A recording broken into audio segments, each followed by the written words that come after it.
Hello learners, welcome back. So this is spectrum summary. हम पढ़ाई कर रहे हैं मॉडर्न इंडिया की, राइट। मॉडर्न इंडिया का डिस्कशन और आगे बढ़ा रहे हैं, राइट। ये स्पेक्ट्रम के थ्रू हम मॉडर्न इंडिया कवर कर रहे हैं। ऑलरेडी 4 चैप्टर हम पढ़ चुके हैं। इसमें पहले 4 चैप्टर खत्म कर चुके हैं और 5वें चैप्टर पे हैं।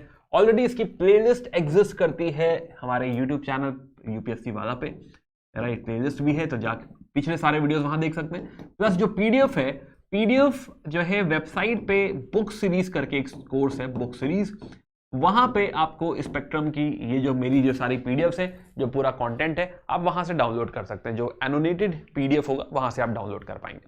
चलिए तो आइए बात शुरू करते हैं। तो कहानी जो अभी हम पढ़ रहे हैं, हम बात कर रहे हैं कि किस तरीके से ईस्ट इंडिया कंपनी एक्सपैंड करती है 1757 के बाद। किस तरीके से पहले हमने देखा कि till 1857 specially rise of east India company की हम बात कर रहे हैं, जिसमें हमने इंडियन स्टेट्स को ऑलरेडी हरा के देख लिया है। इंडियन स्टेट्स, इसमें जो मेथड यूज हुआ है वो वॉर भी है और डिप्लोमेसी भी है। बट अभी इसके और आगे बढ़ते हैं और समझते हैं कि जो नेबरिंग स्टेट्स था उनके साथ क्या हुआ। तो मैं अभिषेक श्रीवास्तव, मेरे faculty for history and culture, आप मेरे बारे में यहां से पढ़ सकते हैं। आइए मुद्दे पे आते हैं, राइट। तो हम आज बात करने वाले हैं कि जो नेबरिंग स्टेट्स थी, है ना, तो एंग्लो भूटानीज, भूटान के साथ क्या रिलेशन है, राइट, है ना। तो भूटान के साथ समझेंगे, नेपाल के साथ समझेंगे, म्यांमार के साथ समझेंगे हम लोग, तिब्बत के साथ समझना है, and we will also take up Afghanistan के साथ क्या हुआ, राइट। तो ये सारा डिस्कशन हम लोग यहाँ पे टेकअप करने वाले हैं। तो आइए शुरू करते हैं एंग्लो भूटानीज से। तो भूटान टेक्निकली जो है तो 1826 समवेयर असम में ब्रिटिश भी पहुंच चुके हैं, राइट। असम में ब्रिटिश भी एग्जिस्ट कर रहे हैं और भूटान जो है वो भी जो है नीचे की तरफ रेड कर रहा है, राइट, थोड़ा सा एक्सपैंड कर रहा है। तो अब प्रॉक्सिमिटी में है। तो 1826 के आसपास ही आप समझिए थोड़ा थोड़ा क्रैशेस यहां से चालू हो चुका है। बट कहानी ठीक ठाक चलती रहती है अंटिल 1863-64, राइट। छोटी सी कहानी है बहुत भूटान की, ऐसा कब्जा नहीं किया है, बहुत छोटी सी कहानी। तो 63-64 में थोड़ा सा भिड़ंत हो जाती है। 63-64 में उस समय है एल्गिन हमारे वाइसरॉय हैं। एल्गिन के साथ जो है अच्छा ट्रीटमेंट नहीं होता, राइट। प्लस उनको पुश किया जाता है कि भाई आप जो पासेस वगैरह पे कंट्रोल कर रहे हैं, उन पासेस को सीड कर दीजिए, उन पासेस पे कंट्रोल मत करिए। अब ब्रिटिशर्स को लगता है कि नहीं भाई, ऐसे कैसे, भाई छोटा सा देश है, ऐसे कैसे हम पे जो है भावी हो सकता है, and they actually annexed those passes. तो नाउ तब यहां पे देखो, ऐसा कोई एनेक्सेशन नहीं हुआ है, राइट। भूटान के साथ ऐसा नहीं हुआ कि हाँ वो पूरा हड़प लिया, ऐसा कोई युद्ध हुआ कि हाँ भूटान आ गया।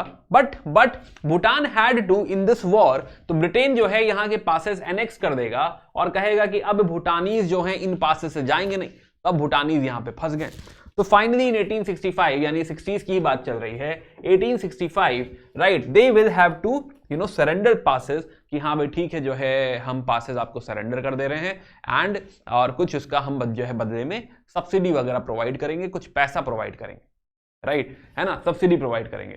प्लस इन्हें कुछ डिस्ट्रिक्ट यहां पे सरेंडर करनी पड़ेगी, अंग्रेजों को यही चाहिए। तो यहां पे कुछ डिस्ट्रिक्ट सरेंडर करनी पड़ेगी और उन डिस्ट्रिक्ट में अंग्रेज कहेंगे हाँ भाई यहां चाय उगाएंगे, राइट। तो because of these control on passes, है ना, जो पासेस पे अंग्रेजों को कंट्रोल मिल गया है, उसकी वजह से अपर हैंड आ चुका है अंग्रेजों का।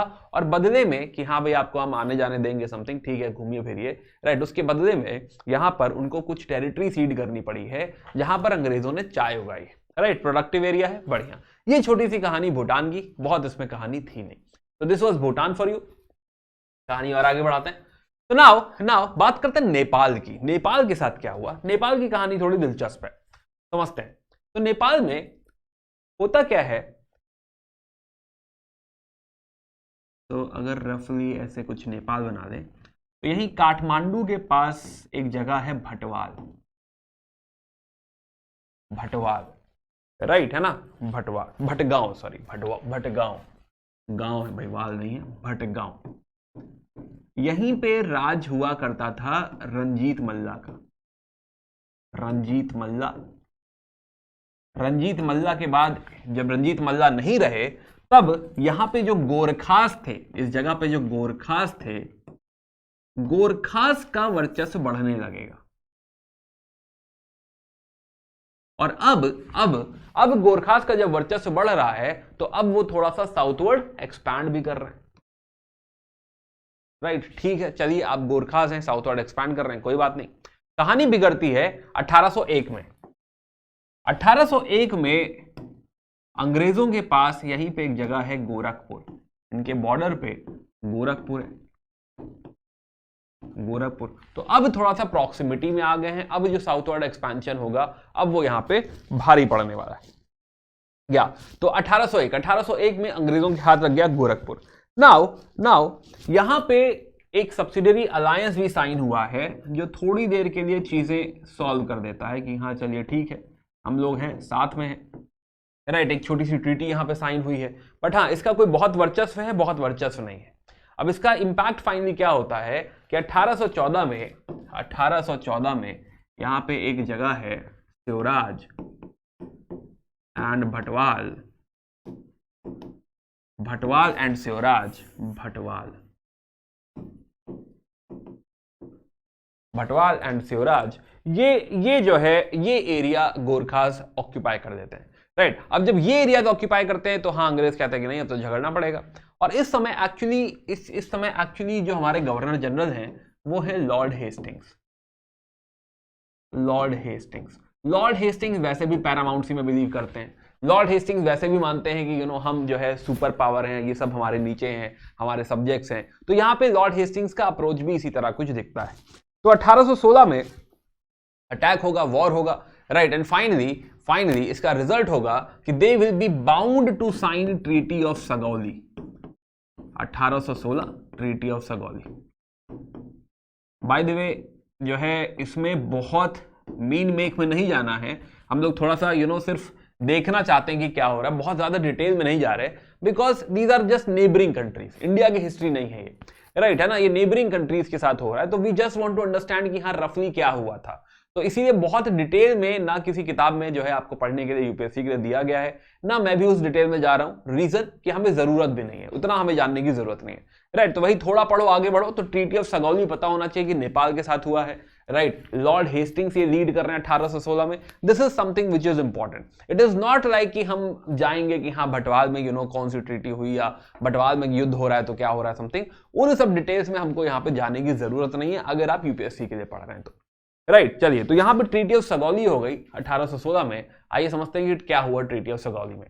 तो यहां पे डिसाइड हुआ, एक तो हुआ कि भाई यहां पर एक ब्रिटिश रेजिडेंट बैठेगा नेपाल में, ब्रिटिश रेजिडेंट नेपाल में बैठा करेगा, एक बात हो गई। दूसरी बात, इन्होंने कहा कि भाई कुछ टेरिटरी आप ले जाओ, तो कुछ इनको सीड करना पड़ा। तो कुमाऊं यानी उत्तराखंड वाला जो एरिया है थोड़ा, देन गढ़वाल वाला जो एरिया यानी हिमाचल प्रदेश गढ़वाल, तो ये कुछ एरिया अंग्रेजों को मिल गया। और जब ये एरिया अंग्रेजों को मिल गया, दैट मींस कि वहां पे वो अपने हिल स्टेशंस वगैरह, तो मसूरी, शिमला, ये सब जो है उनको यहां पे हाथ लग गया है, राइट। प्लस नेपाल ने कहा कि भाई ठीक है, अब से हम सिक्किम के साथ भी कोई झगड़ा नहीं करेंगे, राइट। सिक्किम के साथ भी हम ऐसा मिलजुल के रहेंगे, ऐसी कोई फाइट जो सिक्किम के साथ पहले थी, बॉर्डर डिस्प्यूट्स थे, अब वो यहां से नहीं रहेंगे। तो ये है ट्रीटी ऑफ सगौली। पर ट्रीटी ऑफ सगौली ऐसे देख के लगता है कि हाँ कुछ बहुत हासिल नहीं हुआ है, राइट है ना, क्या ही मिला है, कुछ टेरिटरी वगैरह मिल गई है। बट इंपॉर्टेंट पार्ट ये है कि एक तो नेपाल थोड़ा बफर स्टेट की तरह क्रिएट हो गया है, एक बात, राइट। दूसरी बात, नेपाल के जो गोरखा जो लोग हैं, Gorkha will become important part of the Indian army, Gorkha regiment बनेगी, राइट। तो इंडियन आर्मी का ये पार्ट बनेंगे, ये बहुत बड़ा एडवांटेज है। तो क्योंकि जो भी आगे रिवोल्ट वगैरह होगी उसको सप्रेस करना होगा, तो Gorkha regiment will come handy. तो ये बड़ा फायदा होगा यहाँ पे, राइट। ये क्या बोलते हैं, हिमालयास तक पहुंच गए, ये भी एक इंपॉर्टेंट बात है। एम्पायर एक्सपैंड हो गई है, हिमालयास तक आ गए हैं लोग। But most importantly Gorkha regiment form होगी, गोरखाज उनकी आर्मी का पार्ट बनेंगे। प्लस एक और फायदा ये है कि अब नेपाल तक पहुंचने के बाद या ये वाला एरिया पकड़ने के बाद सेंट्रल एशियन ट्रेड वगैरह, तिब्बत वगैरह से भी ट्रेड करना आसान हो सकता है। हालांकि तिब्बत में कोई ब्रेक थ्रू मिला नहीं है अब तक, बट स्टिल तिब्बत के साथ भी यहां पे जो है ट्रेड वगैरह आसानी से किया जा सकता है। तो ये कहानी थी आपकी भूटान और नेपाल की। कहानी और आगे बढ़ाते हैं, बर्मा की बात करते हैं, राइट, बर्मा की बात ना। पहले बर्मा की टाइमलाइन एस्टैब्लिश कर लें कि रफली हो क्या रहा है बर्मा में। बर्मा का झगड़ा शुरू होता है सबसे पहले 1850 में, यानी 1825-26 समवेयर। पहली वॉर, फर्स्ट वॉर। क्यों हो रहा है, क्या हो रहा है बताते हैं। फर्स्ट वॉर, और अंग्रेजों की साइड से उस समय गवर्नर जनरल हैं लॉर्ड एमरेस्ट, पहले लिख लो इसको, एमरेस्ट, राइट। अगला झगड़ा जो हो रहा है वो 1852 में हो रहा है, 1852, राइट। और इस समय है Lord Dalhousie, Lord Dalhousie. Lord Dalhousie वो हैं जो अगर मिल रहा है तो ले लो, सॉरी, अगर एनेक्सेशन संभव है तो छोड़ने का नहीं, ये है लॉर्ड डलहौजी, राइट। नाउ 1852 के बाद जो अगला जो पड़ाव है वो है 1885, 1885, जहां पर लॉर्ड डफरिन है, लॉर्ड डफरिन, और ये फाइनल वॉर है। इसके बाद कंप्लीट एनेक्सेशन है, और फिर इसके आगे की कहानी सुनेंगे। तो 3 वॉर एग्जिस्ट करती है, एंग्लो बर्मीज वॉर, 3 वॉर यहां पे एग्जिस्ट करती है। पहले टाइमलाइन पे जरा हमने प्लेस कर दिया है। एक 1850 पे पहली लड़ाई हो रही, दूसरी लड़ाई 52 में देखने को मिल रही है, और तीसरी लड़ाई 1885 में डफरिन के अंडर थर्ड वॉर हमें देखने को मिल रही है।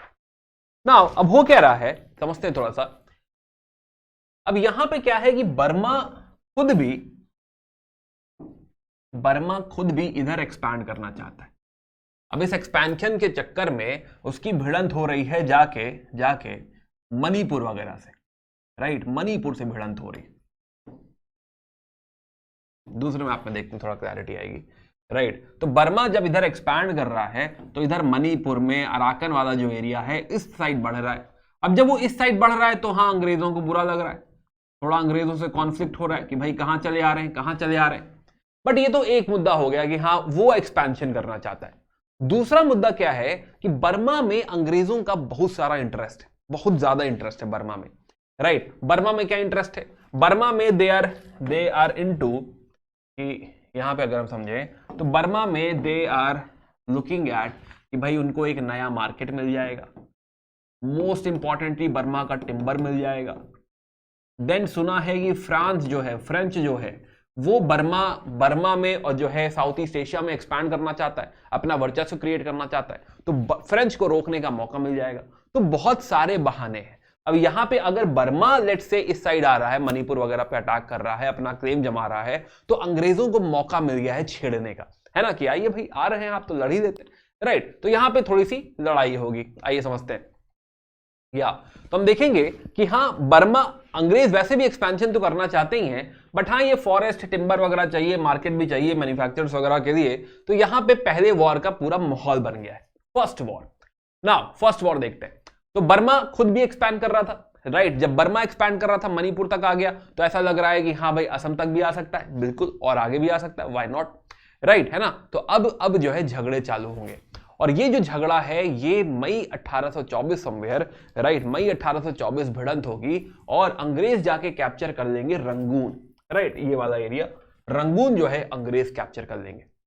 अब यहां पर एक ट्रीटी साइन होगी, जब रंगून पहुंच गए, आवा के पास पहुंच गए, राइट, है ना। तो जब ये आवा के पास पहुंच गए तो पहली ट्रीटी साइन होगी, treaty of Yandabo 1826, treaty of Yandabo 1826, right, Yandabo. आइए देखते हैं ट्रीटी ऑफ यंदाबो क्या कह रहा है। ट्रीटी ऑफ यंदाबो में यू विल रियलाइज कि भाई पैसा तो ले ही रहे हैं, बट मोस्ट इंपॉर्टेंटली जो ध्यान रखने वाली बात है कि ये 2 प्रोविंस ले रहे हैं उनसे, एक अराकन प्रोविंस और एक दूसरा तेनिसरीन प्रोविंस। कहने का मतलब कि भाई एक ये अराकन वाला पार्ट कोस्टल एरिया, और दूसरा ये नीचे वाला पार्ट कोस्टल एरिया, राइट, और ऊपर तक ले लो तेनिसरीन। तो ये दोनों ही जो है पार्ट यहां पर अंग्रेजों ने कहा कि हमको दे दो। क्यों?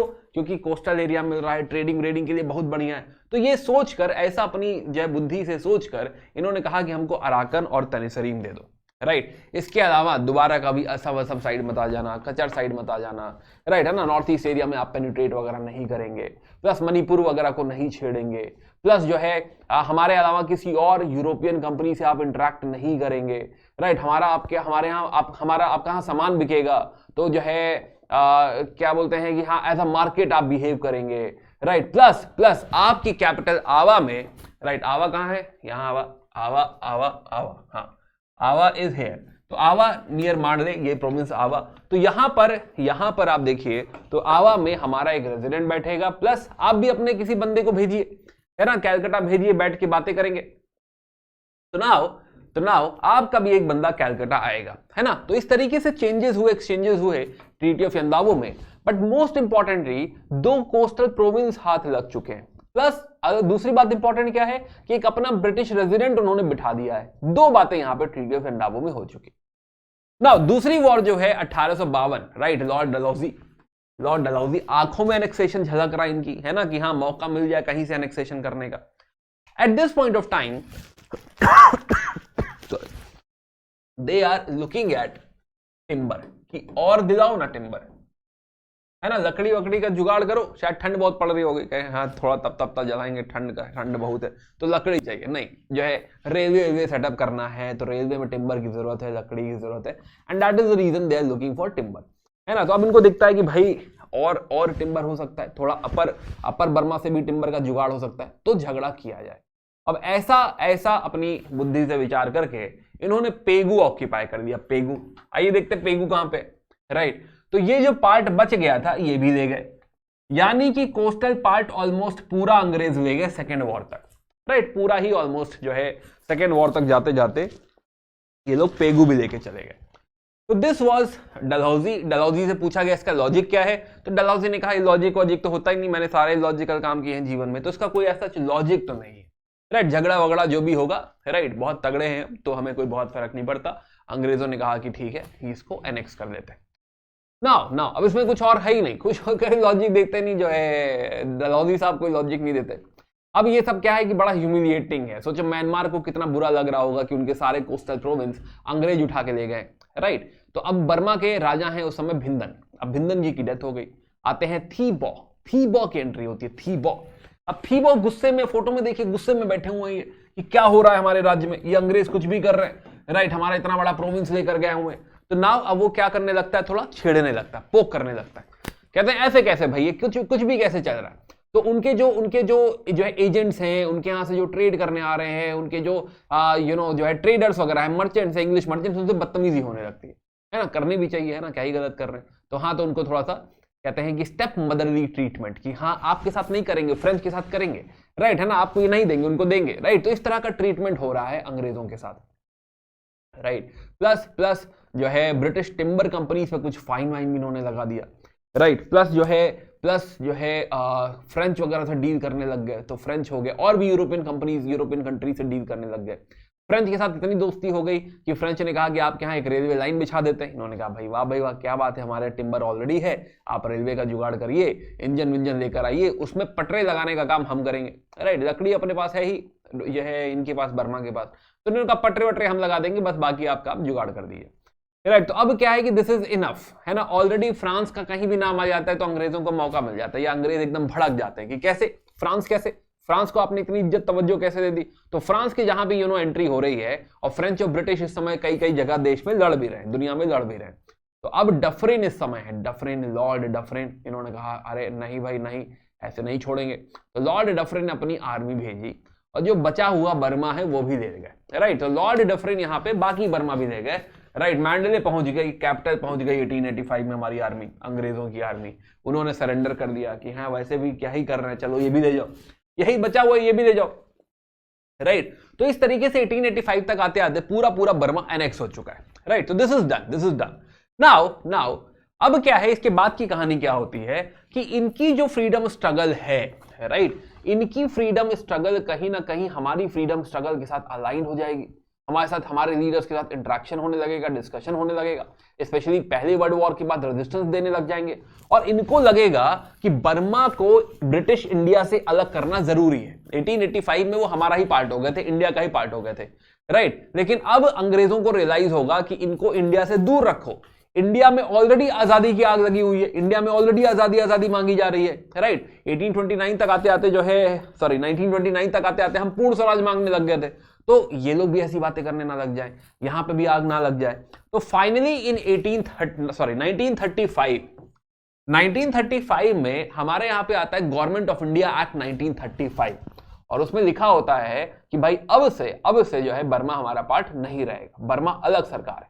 और उसी समय गवर्नमेंट ऑफ बर्मा एक्ट भी आएगा 1935 और वहां से ऑलमोस्ट 37 से जो है ये बर्मा जो है वो अलग देश हो जाएगा। वो कहेंगे भाई हमारा गुलाम है बट अलग रखेंगे।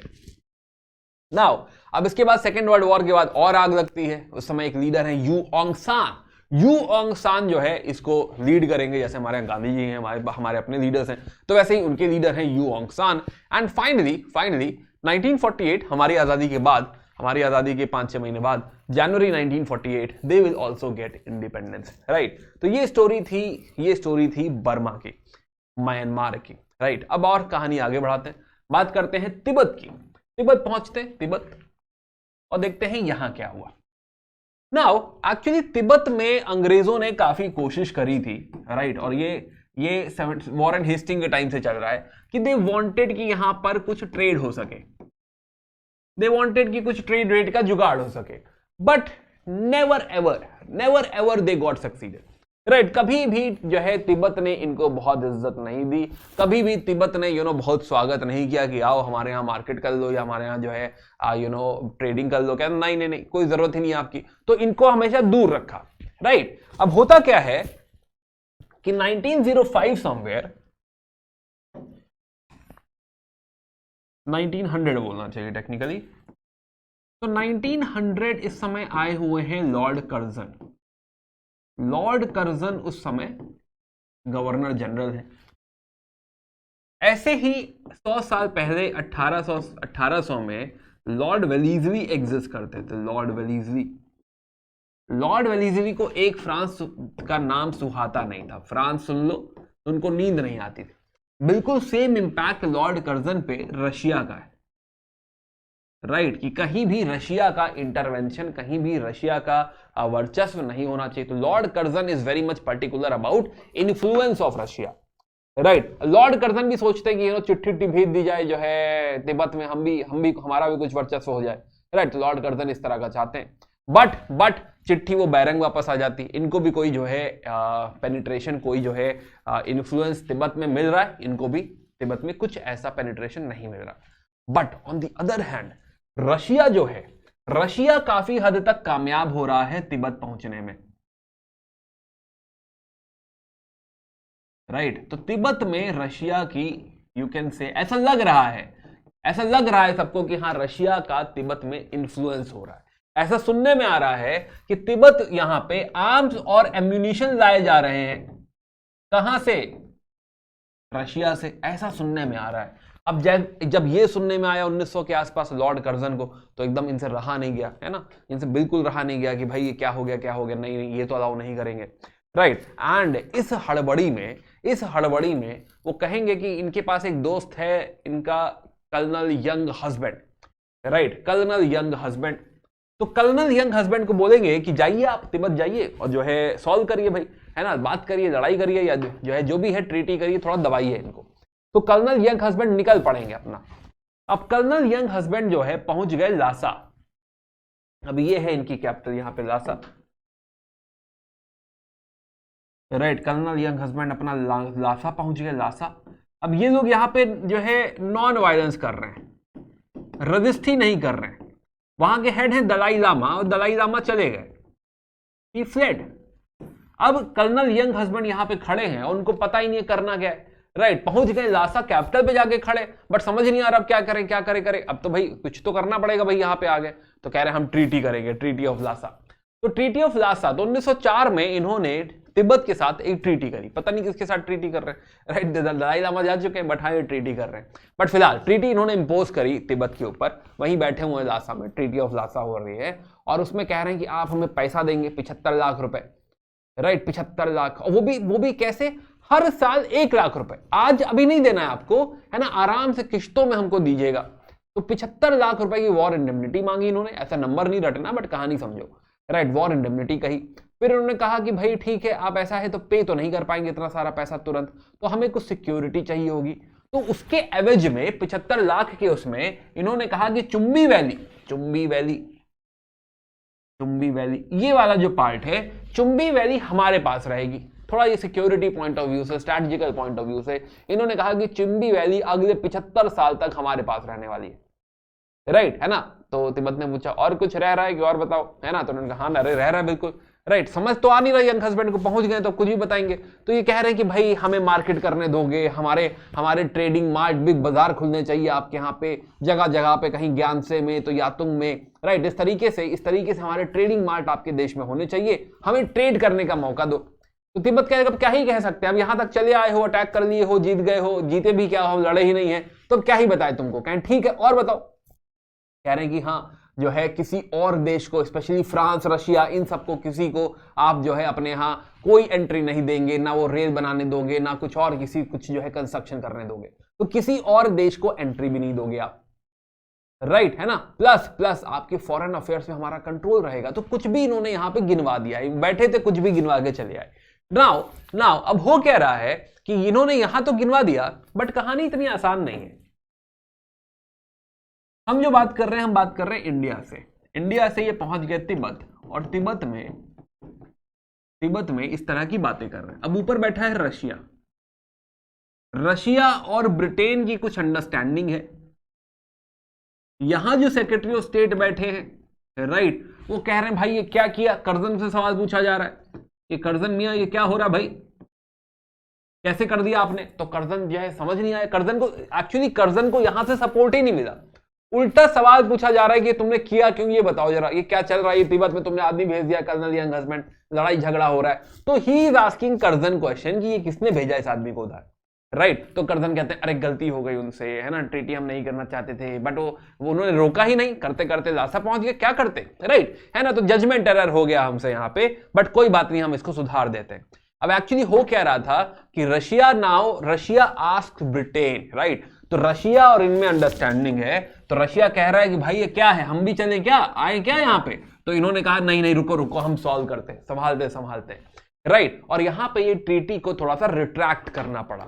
अब रिट्रैक्ट ऐसे तो नहीं कर सकते कि भाई हम जा रहे हैं, सॉरी गलती हो गई, ऐसा तो नहीं हो सकता। तो रिट्रैक्शन आप देखिए तो कहेंगे चलो 75 लाख मत दो, 25 लाख दे दो, वरना बेइज्जती हो जाती, खाली हाथ आते तो बहुत बेइज्जती होती, राइट। तो उन्होंने कहा अच्छा ऐसा करो कि 25 लाख रुपए जो है आपकी इंडेमनिटी है, हम 50 लाख छोड़ देते हैं, राइट। और चुंबी वैली भी छोड़ देंगे। तो विद इन 3 इयर्स यहां पे इन्होंने चुंबी वैली इवैक्यूएट कर दी। इन्होंने कहा सर गलती हो गई थी, चुंबी वैली भी इन्होंने इवैक्यूएट कर दी। तो यहां पे तिब्बत में देखो हाथ पांव मारा है, बट कुछ हाथ नहीं लगा है, अंग्रेजों के खास कुछ हाथ नहीं लगा है। बट उसके बाद इंग्लैंड और रशिया में एक डील हुई, राइट, एंग्लो रशियन कन्वेंशन 1907, और इसके तहत ये डिसाइड हुआ कि गोइंग फॉरवर्ड कोई भी अगर तिब्बत रिलेटेड डिस्कशन है, झगड़ा है, तो उस डिस्कशन में, उस झगड़े में हमेशा चाइना मीडिएट करेगा। ये नहीं कि तुम अपने मुंह से जो है अपने मन से उठे और जो है यंग हस्बैंड तो जो है ओल्ड हस्बैंड पहुंच गया, वहां पे झगड़ा हो रहा है, ये सब नहीं होगा, right. There has to be China mediating between us, and then only anything can happen with Tibet, right. अब चाइना यहां पे दो बंदर लड़ रहे हैं, जब बिल्ली का फायदा हुआ, तो कुछ ऐसा ही हुआ कि चाइना को यहां पे फायदा मिला। तो इस तरीके से हमने स्टोरी समझी जो है भूटान की, नेपाल की, म्यांमार की एंड तिब्बत की, राइट। नेक्स्ट वीडियो में बात करेंगे हम जो है अफगानिस्तान के साथ क्या हुआ, अफगान वॉर। वो मैंने अलग वीडियो रखा है क्योंकि उसमें रायता बहुत ज्यादा है, बहुत सारे प्लेयर्स हैं, बहुत सारी चीजें हो रही हैं, है ना। तो इसे मैं यहाँ पे उसे कवर नहीं कर रहा, will cover that in the next video. सिर्फ और सिर्फ एक टॉपिक कवर करेंगे, वो है Anglo Afghan Wars in the next video.